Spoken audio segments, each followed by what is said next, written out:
I became involved in the church in the first place because my single mom took me there, and that became my father figure. Basically, Jesus became kind of like a father figure to me that wasn't around the household. It was like this, it is an entity that I couldn't see, but he was a father figure to me.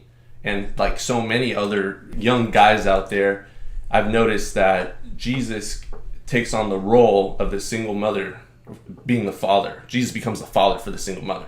You know, I grew up in a two-parent home. I was extremely blessed, and I had both my parents present in my life. And if I'm gonna be honest, I can't sit here and say that didn't make a difference, because in my life compared to life or compared to other people that I know, I was extremely fortunate to have both my parents, who loved me a ton, teach me and show me what it was like to be in a nuclear household, in a two-parent household. So what are your thoughts? And in a Christian household. Yeah, a Christian household. Father's a pastor. Exactly. And your mom's a worship director and leader. Right. I've never really seen that in an environment for a long period of time. It was sort of like I'd see my dad every other weekend type of deal, and it would be either he would drop me off with a babysitter and go out and date because he was still single at the time, and he still was looking at, I now have a stepmom, but he would go out and look, or it was just like I never had that family structure, that nuclear family structure. Maybe that's why I'm more extreme. And I feel like a lot of guys, what's the divorce rates, like almost 70% when you add up all the statistics. It's it's bad, man. And they try to hide that too. That's another topic. They try to mask the whole divorce percentages in the country to make it sound like it's better than it is. And it's about 70%, unfortunately. But just growing up without seeing that kind of structure, it really affects young men, because you don't necessarily know how to carry yourself in a masculine leadership position and lead a woman. And you're more so likely to take on the roles and characteristics of like a female and femininity in general. I've noticed it's like certain habits that you pick up just by being around your aunties, your mom, and your grandma all the time that you wouldn't necessarily have. Your father would be like, hey, knock that off. Like, don't do that. Don't cross your legs. Don't, like certain things that it's just like, or don't talk with your hands like that. But if you say that now, it's like you get deemed like a homophobic, or like it's crazy. It's like, no, like you're a man. Carry yourself like a man. You talk like a man. Like you saw that one-on-one affection, and it was like your entire life you knew that your parents had their backs and your back and your brothers. Right. I don't even know what that's really like. I feel like that's why you and your brothers turn out extremely normal. It's like you have no real issues. Like I have issues. I come on here every day and I talk about issues with guys, and there's definitely some things that you probably disagree with when you listen to my channel. It's because I've lived this life, and I tell you guys, we all come from different experiences, different walks of life. So my perspective might be more extremist because I never had that structure. So it's like, hey, like single mother, like like, man, single mother. Yeah. So I might be, but listen, I love my mom, and we've gotten over it. It's just in any pain, Jesus should never be a substitute, right? He should never be something that you run to out of fear, or you run to when you're down. Like Jesus should always be a prevalent part of your life. But often what happens is people get to rock bottom and then they run to Jesus, right? Or at least people who tend to either turn to faith or turn to Christianity. Jesus is that solid rock, right?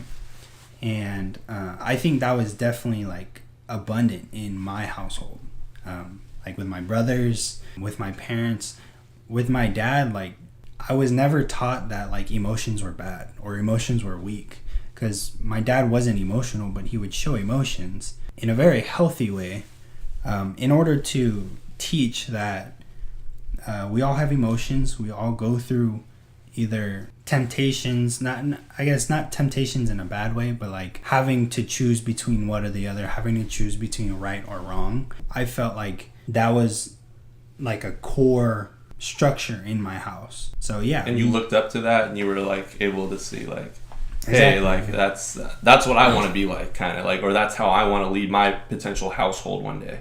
Right. Yeah. So my dad, came from a loving home, but I mean, they weren't perfect. My mom came from a Buddhist home, who later converted to Christianity once she married my father.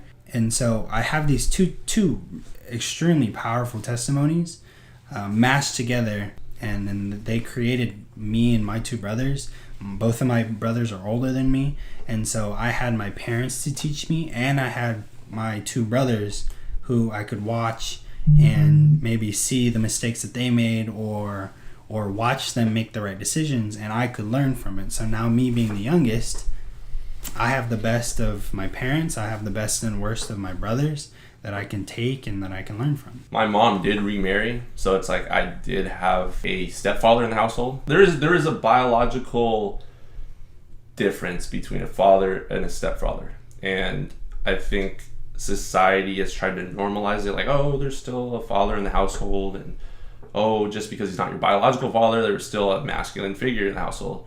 Well, not necessarily, number one, and it's different. It's not the same, and I'm sure some of you guys out there that come from broken families, you understand that it's not the same as having your father around and knowing that your father is just there for you, like he's there for you, and he most likely is similar to you, so you guys have similar interests, and you guys can just talk about life, and he can teach you how to be a man. I feel like I never learned how to be a man, and I had to grow up basically figuring out how to be a man by the internet. Honestly, the internet helped a lot with just guys on YouTube or reading articles, or I just follow guys that were ahead of me in life or where I wanted to be, that I felt were kind of like parental figures for me, and I just picked up listening to them, and they've helped me significantly. But yeah, there's a huge difference from a biological to a stepdad to an online father, if you want to put it that way. Fatherhood is not prioritized. I think that's a big thing in our generations, and to be completely honest, I think it's a ripple effect from past generations or past eras. So you got all the baby boomers. Yeah, exactly. You got all the hippies. You got all the hippies who are saying, oh, just love, and they're kind of throwing out the structural integrity of the actual like nuclear family construct, and they're saying, oh, all you need is love, but then leaving out the rest of the puzzle. I think a lot of the kids that are coming out today were raised by people who were raised in the 70s, and you get all these people who are hippies saying that all you need is love, not thinking about the future and long-term effects. Exactly, and taking Christ, taking the accountability, right, responsibility, taking all direction, those puzzle pieces out, throw that out the window, literally. Exactly, and giving their children what feels good now. That's exactly what I want. I want what feels good now, and what feels good now is just sleeping with everyone. Who cares about pair bonding? Who cares about my future kids, generation? Who cares about saving money? Let's just smoke. Who cares about health? Yeah, exactly.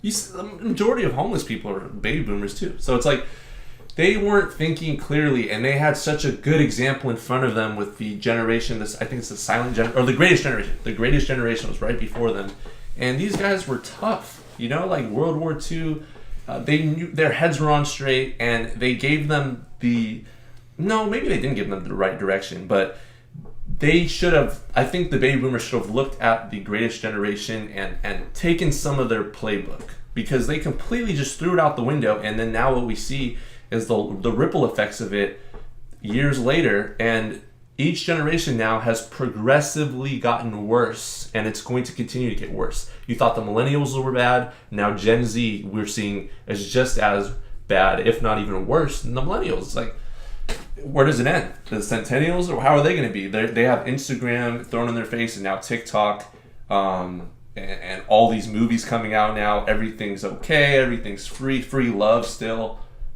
So where does it end? Where is that line in the sand as a society where we're going to say, no, this is not okay. This is what you were born as. This is what you were born as. And that's all there is to it. There's nothing in between. We're not going to confuse the children anymore. We're not going to take the fathers out. You're not strong and independent. You're really not.